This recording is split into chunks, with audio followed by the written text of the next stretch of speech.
Yeah, so $20, ChatGPT Plus, right? You have conversations with it. All of those conversations previously were individual pods of information, right? Whatever I said in this conversation did not move on to the next conversation. So it's really hard for the generative AI to learn a lot about me. You could give it background information that you could seed, but it wasn't progressive. Well, now it has a memory, and you can tell it something and it will remember about you. So like for me, using it in the business context, it knows all about my business. It knows about the kinds of tone that I want to have when I create content. It knows about just quirky things that I like or don't like, how I want to have a discussion. It knows about like our current initiatives. And so when I bring something up, it creatively says, well, this could apply to this instead, that's not even linked to anything I'm doing in a conversation. It really is much more like having a conversation with a person.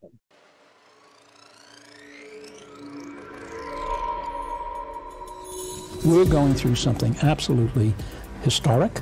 Technologies across the board are growing exponentially. It's a disruption that's going to completely redefine the way businesses compete. In the next decade, we're going to lose 40% of today's Fortune 500 companies. The exponential growth of computing is continuing. AI is nowhere near its full potential. Whether you like it or not, that the future cannot be stopped by anyone. Hi there, everybody. This is Mark Verbankov, and welcome back to the Future Tech and Foresight podcast. This is episode number 152, and we will be focusing on supply chain management today, and specifically how artificial intelligence has been impacting this essential service and this essential industry that I think all of us became a little bit more familiar with during the pandemic, where we actually became aware, maybe I won't say for all of you, but certainly for myself, just how essential supply chains actually are. So it's great to dive into not just how artificial intelligence is impacting this field, but also getting a little bit of a historical perspective of innovation in the field and how, as we've been going through the decades, how technology in general has been impacting this field before we dive into AI. Now, we don't just touch on the hype wave of generative AI. We also, and I guess we could say before we dive into generative AI, we do touch on artificial intelligence in general and how it has been impacting the field, which I think is a good way to juxtapose the impact that generative AI, and obviously we focus on ChatGPT, but then how more of these like traditional AI systems are impacting a system. So I think it's a pretty interesting discussion. Pete Grett is my guest today, and he is the founder of the BlackRock Group and the driving force behind BlackRock's software company, BlackRock SoCo. With extensive experience in supply chain management, he has successfully navigated the complex dynamics of global logistics and operational efficiency. Now, Pete is channeling his expertise into the frontier of generative AI with the launch of Tech Sherpa, which is a cutting-edge AI solution designed to help people make better decisions and solve problems faster. As a prominent voice in the tech community and an active LinkedIn influencer, he advocates for the power of technology to address real-world challenges, steering his companies toward a future where AI enhances every aspect of business operations. So he's got a pretty interesting background, and as you can probably guess, we discuss a lot about the future of generative AI, and I think that throughout the discussion you'll get a pretty good sense of how we're both pretty in line with the excitement of the next, pick a number, 3 to 5 years, 10 years. It's pretty exciting. It's very interesting, and I hope that you get some benefit from the episode as much as I did. Thanks for listening. Perfect. Well, thank you very much, Pete, for coming onto the podcast today to talk about one of my growing interest topics, which is generative AI and how it kind of is going to be utilized in many different industries. And we'll be focusing on supply chain management today, which I think I talked a little bit more during COVID, when people were becoming a little bit more aware of like how essential supply chains and logistics are. So thanks for coming on to the podcast to talk to us about this today. Thanks for having me, Mark. Right.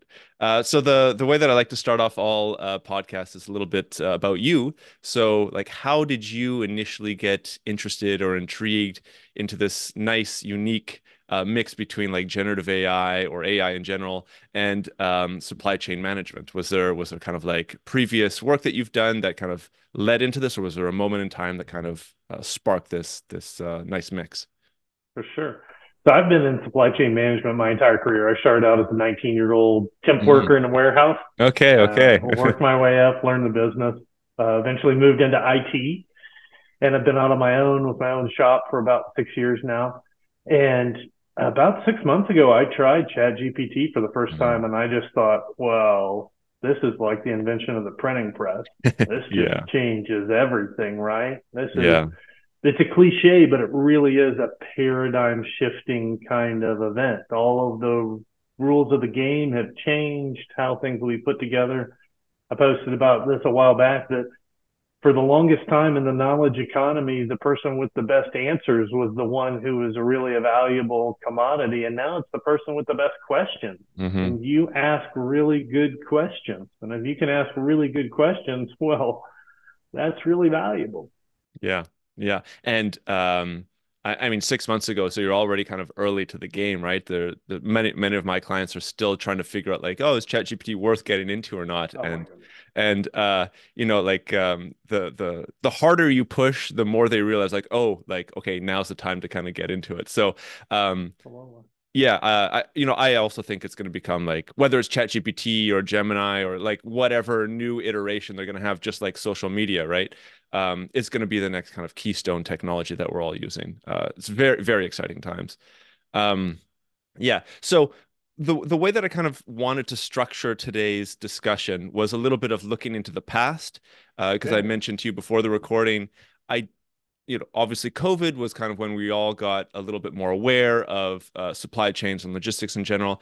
But I don't think most people have in their kind of frontal cortex an awareness of, well, how has the evolution or how have supply chains evolved over time? And, there's this term, and you're in software, where software has eaten the world, and I guess that was relevant up until November 30th, a year and a half ago. But I think it'd be interesting to kind of get a sense of how things have changed or how things have evolved. And you've been in the industry for well, I'm not going to date you, but you've been in it for long enough to see that kind of change firsthand. So if we could start there, I think that'd be a great starting point. Yeah. Yeah, absolutely. Supply chains have been around since the dawn of time because you got to move goods, Yeah. you got to move people, you got to move information from one place to another, usually in an aggregate form to start with, and it gets more and more discrete. So you just thinking about this with mail trucks, right? You have very large mail trucks that move mail between cities on semis, and then it gets smaller and smaller, and eventually it's in someone's hand and put into your mailbox. And that's kind of how a supply chain works, right? Is very large goods from manufacturing in things like ocean containers and rail cars and semis. And eventually it gets down to a point where you purchase something either as a finished good or, the components that took to make that finished good. So there's supply chains upon supply chains. And everyone with COVID really got educated in how a supply chain works and how it doesn't work. I think as a society in general, we tend to minimize things that are working very well and just put them out of our mind, right? And COVID just showed how fragile some of those ecosystems were. We had offshore manufacturing where people trying to save a nickel because consumers demand it and demand a better price. And yet, in the midst of all of that, shelves are empty because of just the fragility of all of these pieces fitting together. If you don't have ports open, then material doesn't move. If you don't have containers empty, then material doesn't move. If you don't have dock workers, then material doesn't move. And all those things lead to empty shelves. And I think for me, supply chain has really gone through the same evolution I saw IT go through, because I've been kind of in both worlds. Right. IT used to be a cost center, right? You try and minimize cost centers as much as you can. You try and avoid them as much as you can. And it's a commodity. Everybody does its thing. And then 20, 30 years, we saw the growth of IT being really as a differentiator. That no, this is where we should spend money. This is what's going to help us be better than our competition. It's going to do more. It's going to enable sales. It's not a cost center. And you saw the rise of like a CIO position or CTO position. And supply chains over the last few years, lo and behold, now this has really come to the forefront to go, wow, this isn't just a cost center that I should seek to minimize. This is the differentiator. And you see more chief supply chain officers, right, who are tasked with coordinating all of these many pieces together to try and find the right price at the right timing and the right location, and put all of that together in a way that's cohesive and gives some sort of semblance of a plan of how you continue to keep prices low and satisfy consumers. So has I guess on the back of that, has the amount of software that the industry has been kind of consuming, I guess there's also been like proprietary softwares that the industry itself has been creating for like bespoke reasons. Has the amount of software just absolutely exploded over the last, let's say, I mean, even maybe during COVID, like 4 years now or something like that. Sure. I can assume that, like maybe other industries, it wasn't as needed or as desired to have like a lot of tech involved in, say, well, I mean, one of the legacy industries, right? Like supply chain management. But now COVID kind of forced maybe the whole industry to really, pick up their socks and use these tools and softwares as much as possible. It has, for a couple of reasons. One is I think companies learn the enormous expense of doing it wrong, right? That the money they thought they saved by not investing in these areas took about 5 minutes of empty shelves to be eaten up. We've seen this problem differently, but from an IT perspective, like with Southwest Airlines, twice in the last 5 years now, where their entire reservation system just melts down because they didn't invest in future check for reservation. And all that money they saved by not investing, in literally minutes, that savings evaporate. So I think you've seen customers do that from a supply chain perspective. And then you've just seen how complex all of this is. It really is beyond what a human can just do in an Excel spreadsheet. Yeah. Right? This is not, you to get the right thing to the right place at the right time at the right cost. That's a trick. And I think people are finally realizing, hey, this is going to take some work. And have we seen like a growing, I don't want to use the term monopolization, but like has there been like larger players that have eaten some of the smaller players during the last couple of years, as we see in the supermarket chains and other things that were maybe front and center during COVID? Yeah, absolutely right. So you have this as kind of a emerging strategy on how to be innovative, because some of these large companies have difficulty being innovative. So they let competitors who are niche in a space innovate. When they start to scale and get some traction, then they get gobbled up. Right. We also try, supply chains, like a lot of other areas, that apparently a lot of people must ascribe to Elon Musk's theory of everything with X, that they, I'm in supply chain software. My software has to be able to do everything. It has to do transportation and planning and the warehouse, and it has to do customer satisfaction and, last mile delivery, and it's got to be all things to all people. And so we see that as well. Right. And maybe I guess one of the final questions on this point, I've also seen it in other industries. I'm assuming it's the same thing here. COVID forced not just kind of like a digitalization of the industry in certain businesses, but you're also getting many CEOs and executives starting to think about the future, like, okay, this happened and it's forced us to digitize as much as possible, use as much software as possible. Now, what's the next thing? Like, what do I have to be aware of in the next couple of years? You're starting to see that too, I'm assuming, and people not just getting, okay, I've digitized, and now I'm complacent. Now I don't really have to think about the future too much anymore. Yeah. I think you've seen a real prominence about understanding the difference between redundancy and resiliency, right?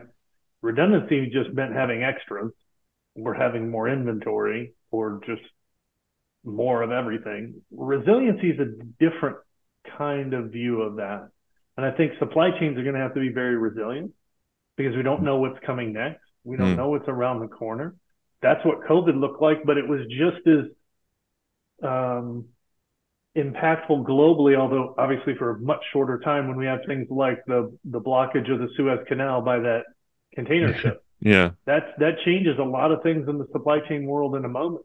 And you wouldn't necessarily think of those things. And just having extra inventory isn't necessarily the answer. You have to have a resilient supply chain. You have to have a resilient company. How can you pivot? We saw this in COVID with some of the services industries where, restaurants shutting down. No one can come out and eat. Well, how can you be resilient? How can you be a ghost kitchen? How can you do delivery? You got to be able to pivot as a business. And I think we're so focused on cost consciousness for so long that it really zapped a lot of that flexibility and that ability to deal with the lumpiness of life. Right. Yeah, nothing like a black swan event to make you rethink how everything's done, right? It is. And I think it's a real opportunity this is what happens with markets too, right? Markets evolve, consumer sentiment changes, the world changes, and it does so at such a rapid pace today. The company that you were 5 years ago, you can be a completely different company. And that's part of what we're on a journey towards. I've spent my entire career being a supply chain expert and doing things with supply chain. And 6 months ago, we were just like, look, we're still going to do that business. We're not walking away from it, obviously, but generative AI is the future. We better learn how to do that. And we need to learn we need to be content about that. We need to be involved in conversations about that. We need to be doing business about that. We just need to be about that. That's where the future is going to be. Yeah. Well, that's going to be the bulk of the conversation. I definitely want to get into that. One final question on this kind of early contextualization. I assume most people are thinking like, okay, the last 20 years, of course, we have the software growth and I guess you could say massive ingestion of software by the industry, but also like globalization was a big part. And if I'm remembering my terms correctly, like offshoring has happened over the last 50 years or so, and now there's kind of a reshoring movement, right? So is that in your experience, is that like actually happening, or is this just a bunch of studies and people talking about it? Yeah. No, there's definitely a move for that, right? To go, can we nearshore? And some of it's even changing offshore strategy, right? So we saw a huge shift during the pandemic away from China, even to places like Vietnam or the Philippines, right? Where we just wanted to limit risk. And I bet the chief risk officers at a lot of companies got a whole lot more authority and understanding about what they could do during COVID, because again, it was this catastrophic event and people weren't prepared in any way, not necessarily for COVID, because that would have been really hard to prepare for, but just for anything like that, anything that was going to be hugely disruptive in the market. Because what I saw as a supply chain person is, again, if you are investing in areas that are differentiators, then when disruption comes, that's an opportunity to gain market share. Right. That's not a bad thing for you as a company. That's where if you're resilient and you've planned, you're ready. Like your moment's come now. We're going to have product on the shelves when other people aren't. We're going to be able to deliver food when other restaurants are closed because they don't know how to do that. You're going to be able to really expand and take advantage of that. Yeah, no, that makes total sense. I guess connected to that and now moving a little bit more into AI and maybe some little bit more advanced technology. But before we get into generative AI, there's of course been this, again, before the generative AI kind of hype wave, which I think has like real legs to stand on. It's not just hype anymore. There was this catch-all phrase like Industry 4.0. And I guess that's also connected to this reshoring or nearshoring term. Could you touch on a little bit about how Industry 4.0 has kind of impacted the supply chain management industry, if you will? Yeah, so I think you see a lot of concepts that are coming back around that maybe were pretty prevalent at one point in the journey and then are kind of getting packaged back together. So we see, it's kind of funny, made in the USA, that used to be such a thing, right? And now have a lot of companies that are trying to figure out some sort of way with technology, with automation to get the cost down enough so that they can have the bulk of their components made in the USA, and not Mm-hmm. necessarily for patriotic reasons, but just because of the risk posture politically, with the supply chain, with the global economy. You just see this move to, what's old is new again, of, let's do made in the USA, let's do upskilling of workers, right, and reskilling of workers. We still see a lot of emerging trends, like everybody wants a robot. I was at Modex a few months ago, and everybody wants to buy a robot. They don't know what they're going to use it for. They don't know where it's going to go, but we need to buy a robot. So some of that still continues to mix and play in there. Yeah. So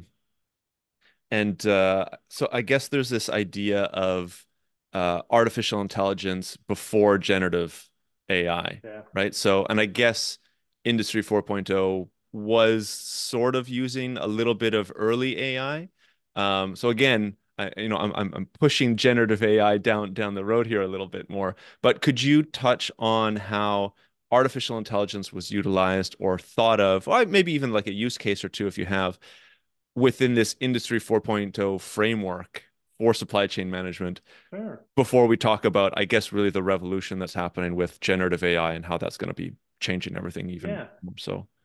So you saw this especially in enterprise systems and planning systems where you had the beginnings of artificial intelligence in a limited capacity where, it'd make recommendations, right? It would look for patterns. It does pattern matching really well. Looks for patterns, tries to call out ways to increase efficiency, reduce costs, reduce on hand, really trying to, I think of those early efforts as honestly like super sophisticated Excel is what it is. Sure. Right? Because if you really knew how to be an Excel wizard, those are the kinds of things that you could kind of start to set up and see some benefits from. And in kind of a non-supply chain way, you even saw this with like the autocomplete on your text, right? Of it trying to guess what the next word is. That's literally what a large language model is doing, right? Is it's trying to guess what the next word is. Yeah. And yet we had it all at our fingertips for quite some time. And things like Grammarly, where it's trying to reconstruct linguistically what it thinks should come next. So we had that, especially in planning systems. Some in labor systems, right? Trying to control labor, about where we should shift labor and measuring utilization of labor, some of those pieces as well. But it's just nowhere near what our Gen AI friends are doing. It's I got to hear Ray Kurzweil, a futurist, speak years ago, and it was before the human genome was mapped. And I don't know if your listeners remember, for the longest time, it looked like that was going to take forever. This is like a lifetime project, right? We didn't have big enough computers to crunch it, and it looks like it was going to take forever. And Ray Kurzweil said, "Oh, you're 3% done. You're almost finished." And people are like, well, "What are you talking about?" And he's like, "Yeah, your rate of doubling is increased. You're 3 doubles away from being finished, because it's not a linear scale; it's a logarithmic scale, like tens." And that's what we have today. And I'm not even sure it's a logarithmic scale. It's by a factor, right? It's not just, Sam Altman has said that when GPT-5 comes out, he will just be embarrassed about what the existing product is doing. It's just that different. It's not just a little better of the same thing. It is quantitatively and qualitatively different and unique. And that's true with ChatGPT, that's true with Claude or Gemini or any of the others. It's just so different. We can't see around the corner enough. The best visual I've seen, it's so simple, but I think that's why it's so good, is you have a little circle. It's like GPT-4 or GPT 3.5, and then a big circle right next to it is like GPT-5, right? So you have the current model and then the next model, and there's I don't know, a factor of 10 or 100, or probably in reality it's going to be 1,000 or 10,000 or something like that. And it just kind of shows you how fast things are improving, as you touched on, but also the extent to which these things can improve, as we'll get into it, processes, make things more efficient, offload a lot of the tasks that we're doing simply because they can process more and they're able to just simply do more. It's really, we're thinking about this stuff all the time. It really is mind-blowing once you start to actually get involved in it and look at it and use it, I'm sure you're in the same state of like shock. Yeah. It is. And even as a person who's a huge evangelist in generative AI, 150% in, sometimes I even have to catch myself when I use something like ChatGPT of going, well, I could ask it for X and I'll get Y. And then I'll catch myself and go, or I could just ask it for Y. Because I don't need step 2. If it's an 8 step, I can just give it the information and get all the way to 8. And it's just mind blowing, some of the features that they add in. When they added memory in, that's an enormous deal. That's like a really, really big deal. Yeah. Right? Could you sorry to cut you off. Could you explain what that is for some of the audience that I mean, I think everybody listening to the podcast has of course used it, but maybe not to the level of sophistication that you have. Yeah. So $20 ChatGPT Plus, right? You have conversations with it. All of those conversations previously were individual pods of information, right? Whatever I said in this conversation did not move on to the next conversation. So it's really hard for the generative AI to learn a lot about me. You could give it background information that you could seed, but it wasn't progressive.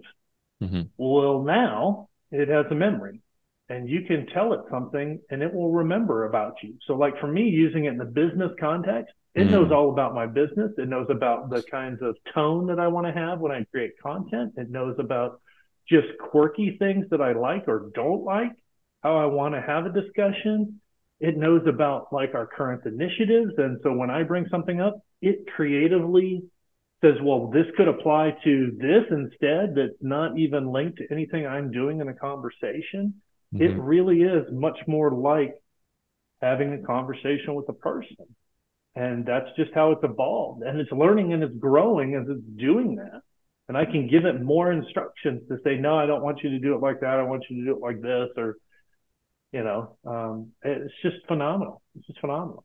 Yeah, I think this ability to understand, what we're doing, like whether we have our own businesses and all the different kind of clients, and what we're specifically doing with those clients, as you alluded to, it is phenomenal. But I think there's a lot of people, I mean, myself included, it's terrifying at the same time. Oh, right? It is. Right. And I think those are the two ideas that all of us really need to hold. Like, it's fascinating and terrifying, and the only way to exist is kind of uniquely in the middle and go forward with that. I'm sure it's like owning a trained tiger. Yeah. It's awesome, and you raised it from a kitten, and that's great, but you'd better never turn your back on it in a cage either, because it's still a tiger. And this is the Skynet backstory, really, right? Is that we just best be careful with some of this technology. We've got, I'm a big fan of Jules White. He leads AI at Vanderbilt, and one of the things that he said is AI should stand for augmented intelligence. This should be an extension of you as a person, right? It should not be a replacement of you as a person. I saw a banner that someone had posted about a lawyer conference that said AI is not replacing lawyers, but lawyers who use AI will replace lawyers who don't. A good way of thinking about it. Yeah, I like that. Yeah, very good. Should we then jump into some maybe like use cases, or like maybe you can even touch on how you are using it for supply chain management, and then maybe some of your clients, like, so if you can touch on that, like what are some of the we can just say on like the top 3 ways that ChatGPT or generative AI in general is being used. Yeah, so I'm a huge fan of the individual improvement theory of generative AI. I think it will be fantastic someday when we have like digital transformation 2.0 and people spend like $100 million with a top 5 consulting firm to like re-engineer the entire company. That's great. But in the meantime, for like that $20 investment, you could make each individual employee's day-to-day life at least 100% better. Just at least, right? Don't despise the day of small beginnings. You can have a lot of impact like right now, like literally today. If you're doing analysis, you're doing data analysis, you need recommendations, you need help with creating content or having communication.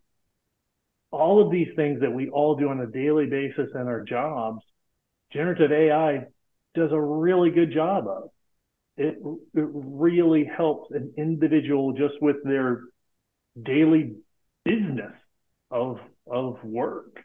And I think that's the biggest one for me, because it's got such a low hanging fruit, high return on investment, easy to do. You can start today.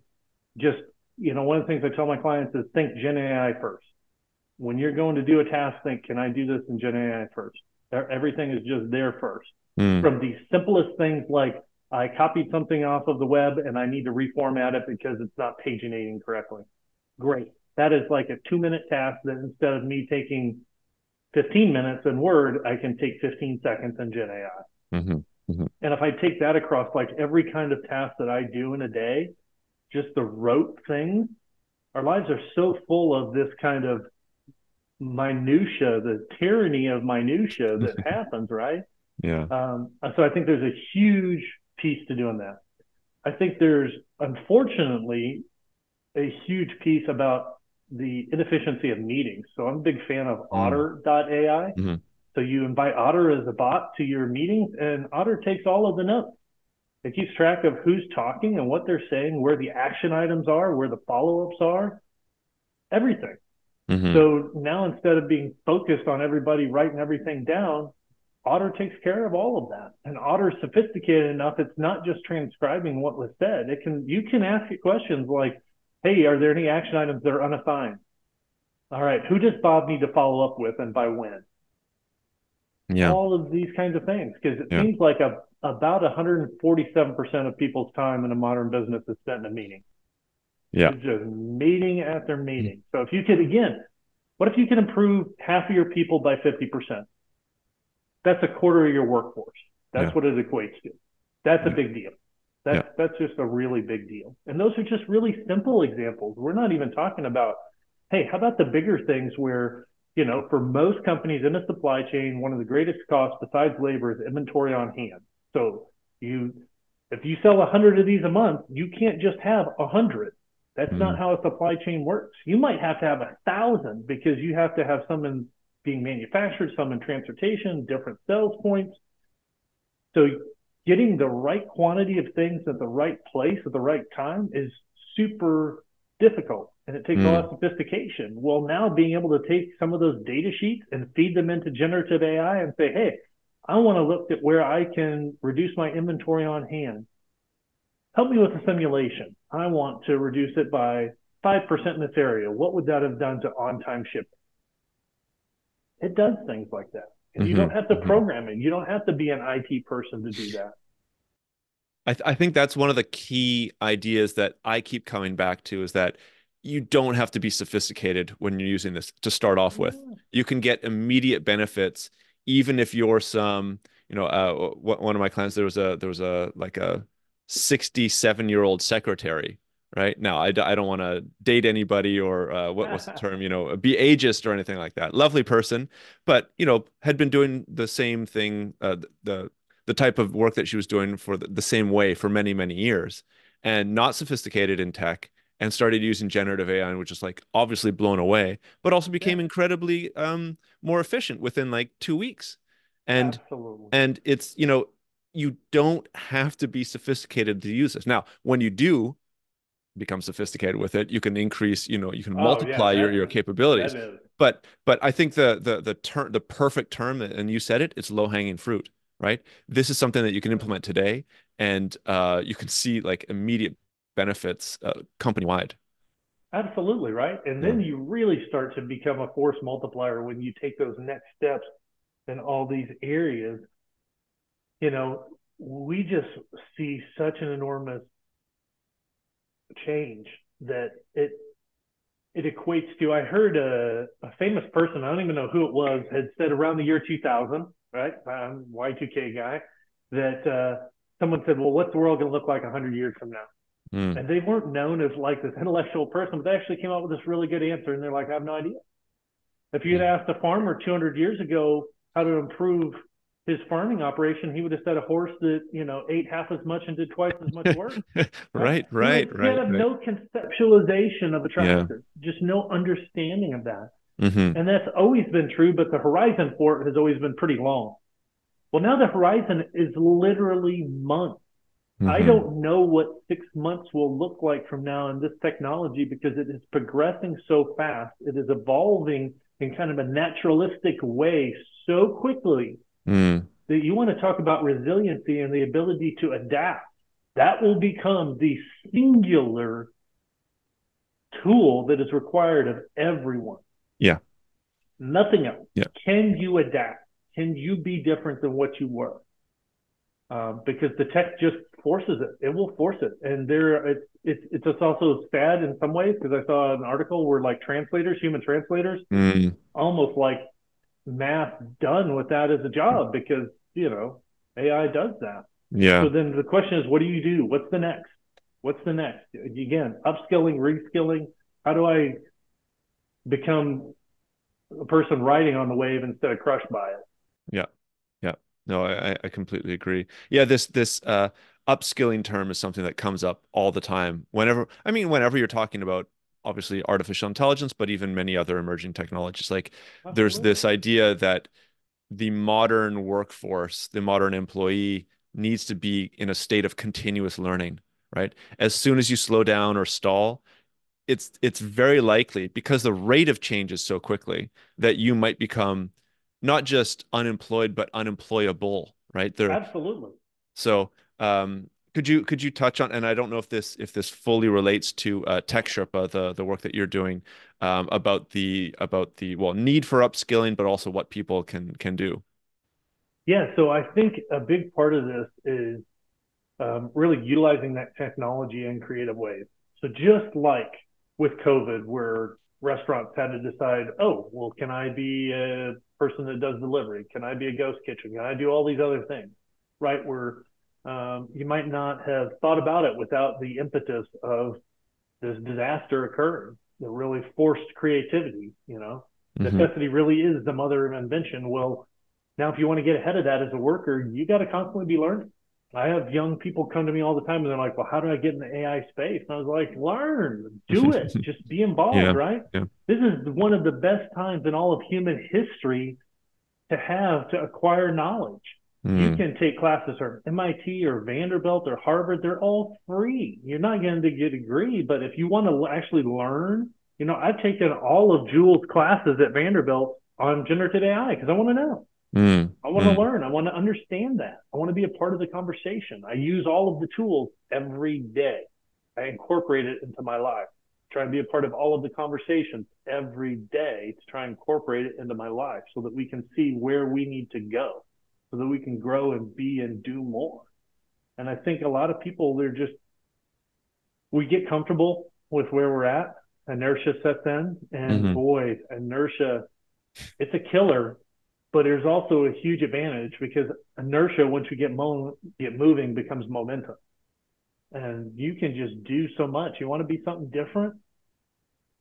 Go for it, right? And just like the world changed so that companies really didn't keep people around for 35 years and give them a gold watch, that's also true for the employees. You don't like your job today, you may not be able to do something about it today, but you put enough tomorrows together and you absolutely can. You're a server in a restaurant, you want to get into Gen AI, you can do that. You really can do that. And I think that's the exciting part. It's scary, but it's also exciting because now you can change your life. You really can. Yeah. I early on early on in the podcast, I interviewed a couple people that were like, I don't want to say social media influencers, but they had used social media to generate whether it's a little business or some sort of side revenue stream. And a lot of these ideas I think have been around before with other technologies, social media or YouTube or whatever. You don't have to be an expert in this. You can start using it, and then you can get the benefits of it, and you can create something that can maybe transform your life or at least benefit it, improve it in some way. And I think that the same thing is true for this generative AI wave that we're going through. you can start from scratch, and very quickly, if you of course put in the hours, very quickly you can do something with it that whether you create a business or create a side hustle or just to help other people, whatever form that's going to take. But I think the point that you were saying is absolutely correct. You need to learn and you need to be able to do it yourself, and then the benefits can come from it afterwards. Absolutely. And I think to your point, this has been true for a lot of things, even when you think about like online education and how that changed the paradigm.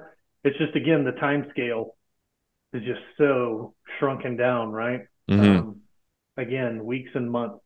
I wouldn't, I've done strategic business plans. I've done balanced scorecards before. Why would you have a 3-year plan? I don't know why anybody would make a 3-year plan now. 3 years from now, what you're doing 3 years from now, you better have no idea about right now, because it's so transformative that short planning horizon about increasing resiliency, increasing your adoption of technology, your utilization of generative AI, and just the human creativity that you can pour into that.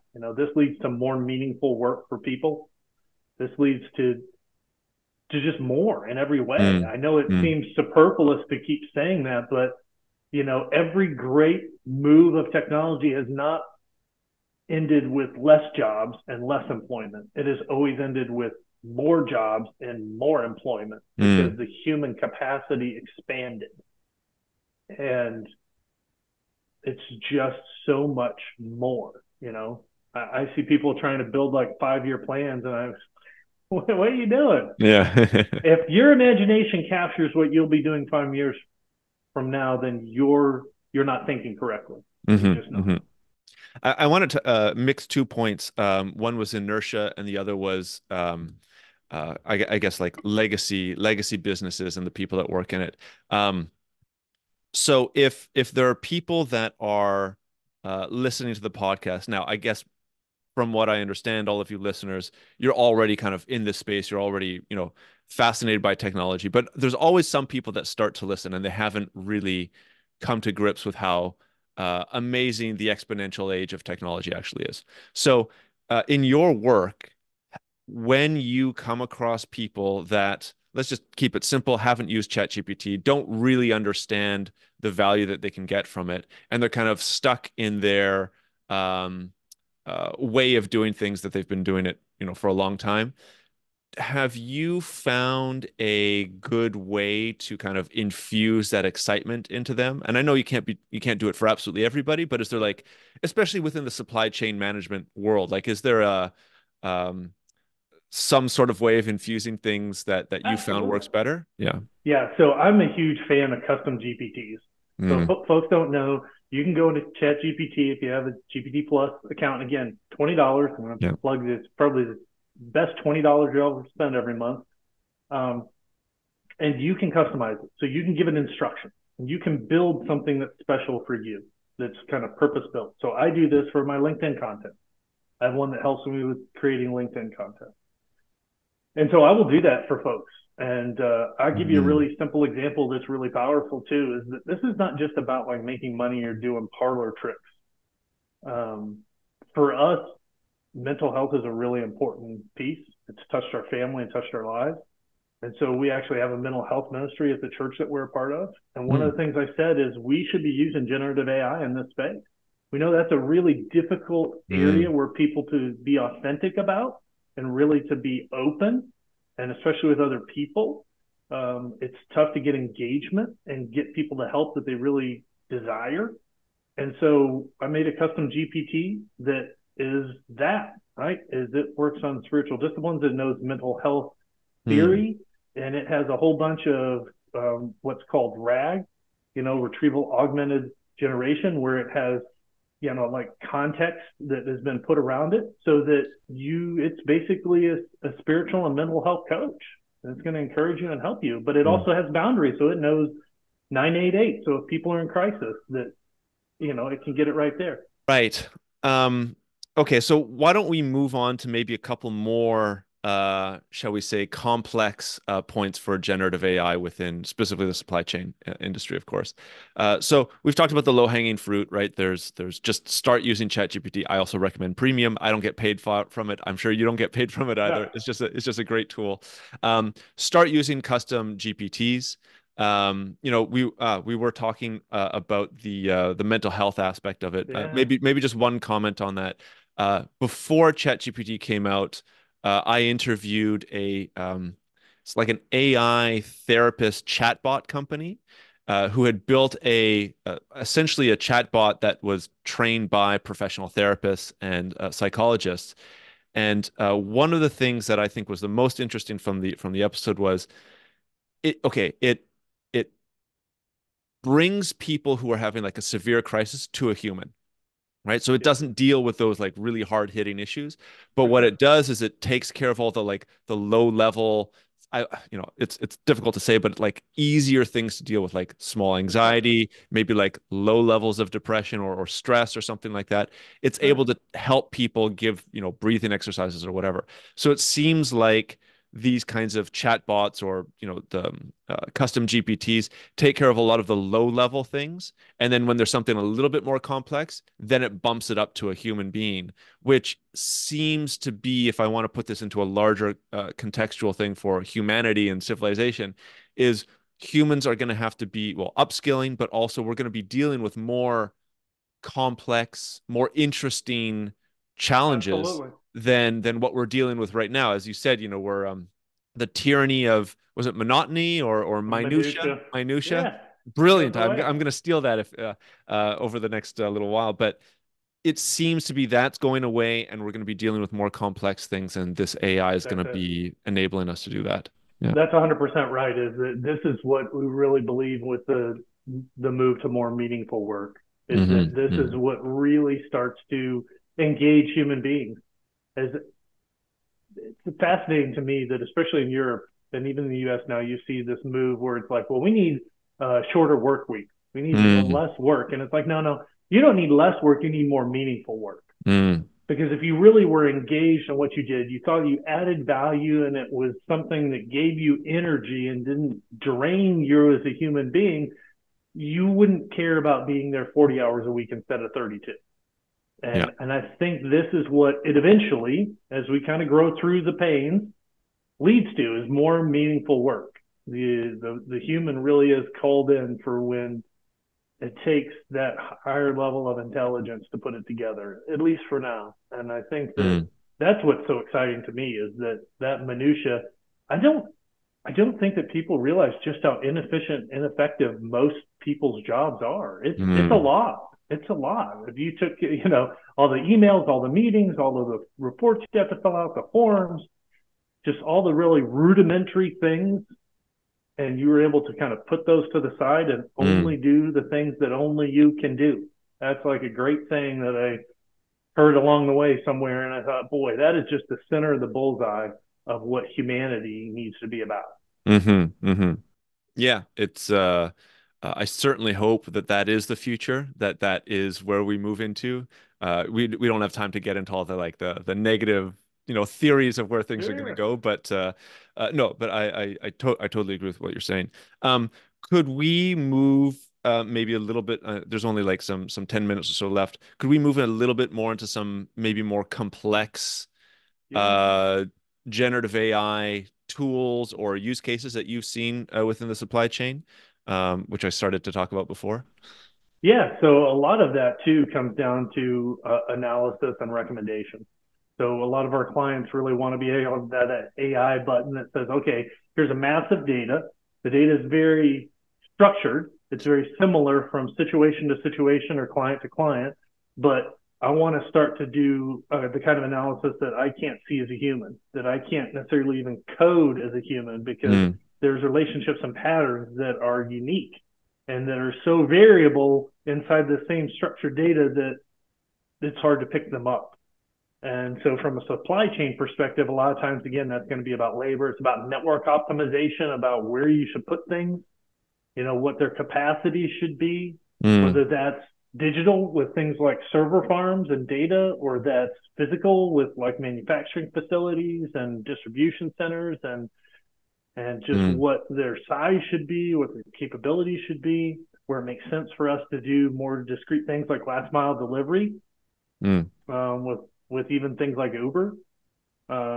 This just starts to really be the kind of scale of computing that really is only capable with generative AI, to be able to really flex its muscle and to do that a lot. And interestingly enough, a lot of that kind of creativity and the multiplicity of just the variables is what's going to make it really interesting for things like new drug discovery.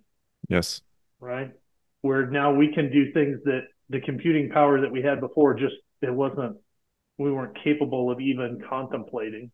And it's even more exciting when you talk about future tech, is I'm already kind of looking past Gen AI and saying, okay, well, if we really want to be able to utilize a lot of this, we need quantum computing. Yeah. Because without quantum computing, we just don't have enough physical resources in the earth to have the computing power about where Gen AI is going to go. Have you seen the news? I think it came out a month or two ago about Microsoft and OpenAI teaming up for $100 billion infrastructure project, which I think don't quote servers. Yeah, and but I think it's like the largest infrastructure project in the history of the United States. Like it's comparable to the Manhattan Project or more. Oh, absolutely. Yeah, and the rumor on the street is it's going to be powered by 3 or 4 nuclear power facilities, right? I wouldn't be surprised. Yeah, right? yeah. Very serious about this, right? Like there's for anybody who's thinking that this is just a little bit of a hype wave, no, these people are very serious about it. Yeah, think of the scale of that. 1 million servers. Yeah. 1 million servers. And they're doing it to take on NVIDIA. Right. Because NVIDIA with the GPUs, they're going to try and make a run at it. But, this is also the difficult part, because in supply chain, I'll give you a great example. Part of the reason that they had trouble in COVID is that they kept building container ships to come from China that were bigger and bigger and bigger. They were mega container ships. Well, that's great because you can put a lot on them. But the problem is there's only a few deep water ports in the world that can handle a mega container ship. So then when we have problems like at the port of Long Beach in California, where's the big ship going to go? There's not like another place for it to go.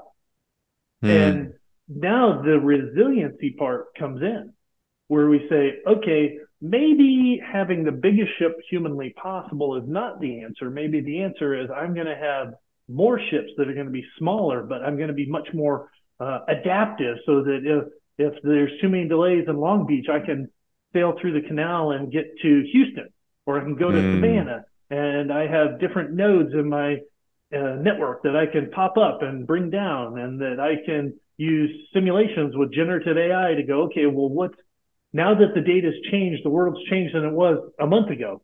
Is there a better ploy for me to do next? Is there a better next step? I think of it as a game of chess where great chess players are thinking like all the way to the end of the game. They're thinking all the moves out, right? And this is what generative AI lets us do is really go, do I really want to build 1 million server farm? It's ironic in a really big sense, because generative AI busts everything up and says anything's possible and the future is now and things are changing rapidly. They're going to take like the biggest infrastructure project ever. Don't you see the irony in that? Right. Folks? It's not. Right. Yeah. It's well, I mean, it's the way the world is, I guess. It is. We'll see how it goes. Yeah. We'll see how it goes. Yeah. Maybe as kind of a final question here, Pete. I want to respect your time, and thanks for coming on the podcast again. I mean, I always ask like what the guests kind of sees over the next 1 to 2, maybe 3 years. It used to be 5 to 10 years, and I had to cut that down. But you've clearly said like, yeah, even 3 years out is crazy now, and I'm starting to agree with that more and more. However, whatever time frame you want to throw out there, what do you see the future looking like with respect to generative AI and the supply chain management? Do you see it just, taking over completely? Do you see everybody starting to use ChatGPT or, whatever AI chatbot we're going to start to use? Do you see, like, I've seen a lot of, I'm here in Canada, and a lot of cities are starting to implement these Gen AI chatbots to help, people, citizens through an entire like permitting process. Do you see like businesses starting to use chat, or do you see all of them? Like what's your kind of overall future vision for the next couple of years? I think that it's like the old saying goes, that you move quickly from impossible to inevitable. And I think this is what it is. People will deride the times that ChatGPT makes mistakes and has hallucinations. And that's almost always a user error about how we contextualize what we're interacting with the large language model about. They'll move faster, and it will just be, this is what people do. This is what life is. This is what business is. And people will just be in, and it will be like that. It's been that way forever. And it will have been, like 12 minutes in, and we're like, this is the greatest thing ever. And it's like, well, you haven't seen anything yet. Right. This is, we try, and my wife and I tell our kids, we remember what the world was like before there was an internet. Literally before there was an internet. Yeah. You went to the library, and we haven't seen anything to like my parents' generation or my grandparents' generation, right? Yeah. That just is phenomenal. Yeah. Like grandparents, some of them didn't have indoor plumbing. So they had an outhouse. Yeah. And we're talking about generative AI. I think it's amazing. The future's now.